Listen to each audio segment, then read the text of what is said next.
வணக்கம். நான் உங்கள் அரசியல் செய்தி ஆய்வாளர் சேயோன். தமிழக சட்டமன்ற தேர்தல் முடிவுகளை முன்னிட்டு, தற்போது அரசியல் வட்டாரங்களில் மிக அதிகமாக பேசப்படும் விஷயம் ஒன்றுள்ளது. அது திமுக தலைமையகம் தயாராக வைத்திருக்கும் எனக் கூறப்படும் ரகசிய plan A, plan B, plan C குறித்து.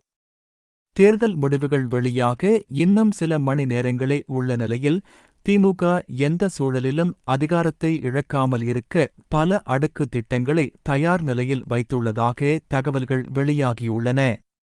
முதலாவது பிளான் ஏ, அதாவது தனிப்பெரும்பான்மை.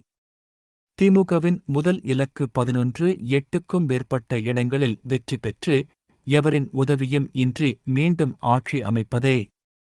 ஸ்டாலின் தலைமையும் உதயநிதியின் தீவிர பிரச்சாரமும் அரசின் நலத்திட்டங்களும் தங்களை மீண்டும் கரை சேர்க்கும் என திமுக நம்புகிறது. ஆனால் அரசியல் என்பது எப்போதும் கணக்குப்படி நடப்பதில்லை. அதனால் அடுத்த கட்டமாக பிளான் பி தயாராக உள்ளது. ஒருவேளை தனிப்பெரும்பான்மை குறைந்தால் வழக்கம்போல் காங்கிரஸை நாடாமல் மாநில கட்சிகளுடன் புதிய அதிகாரப் பகிர்வு செய்வது குறித்து திமுக ஆலோசித்து வருவதாக கூறப்படுகிறது. குறிப்பாக விசிக மற்றும் தேமுதிக போன்ற கட்சிகளுக்கு முக்கியத்துவம் அளிக்கலாம் என்ற தகவல்கள் வெளியாகியுள்ளன. இதன் அரசியல் அர்த்தம் என்ன? தேசிய கட்சிகளின் அழுத்தத்திலிருந்து விலகி, தமிழக அரசியலை தமிழக கட்சிகளின் கையிலேயே வைத்திருக்க வேண்டும் என்பதே இந்த அணுகுமுறை என அரசியல் பார்வையாளர்கள் கருதுகின்றனர். ஆனால் இங்கேயே மிகவும் முக்கியமான மற்றும் பரபரப்பான பகுதி வருகிறது. அது பிளான் சி. இந்த தேர்தலில் புதிய சக்தியாக உருவெடுத்துள்ள நடிகர் விஜயின் தமிழக வெற்றிக் கழகம், அதாவது டிவிகே, அதிக இடங்களைப் பெற்று தொங்கு சட்டமன்ற சூழல் உருவானால் என்ன செய்வது?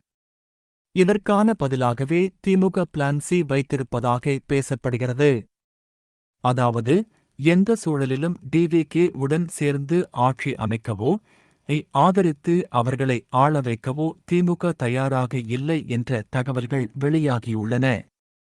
ஒருவேளை டிவிகே முன்னிலை பெற்றாலும் எதிர்க்கட்சியில் அமர்ந்து மிக கடுமையாக எதிர்த்து அந்த வளர்ச்சியை ஆரம்பத்திலேயே தடுக்க வேண்டும் என்ற அணுகுமுறை இருப்பதாக அரசியல் வட்டாரங்கள் கூறுகின்றன. இதன் பொருள் மிகவும் தெளிவு. திமுக சாதாரண கட்சியாக பார்க்கவில்லை. எதிர்காலத்தில் திராவிட அரசியலுக்கு நேரடி சவாலாக பார்க்கிறது.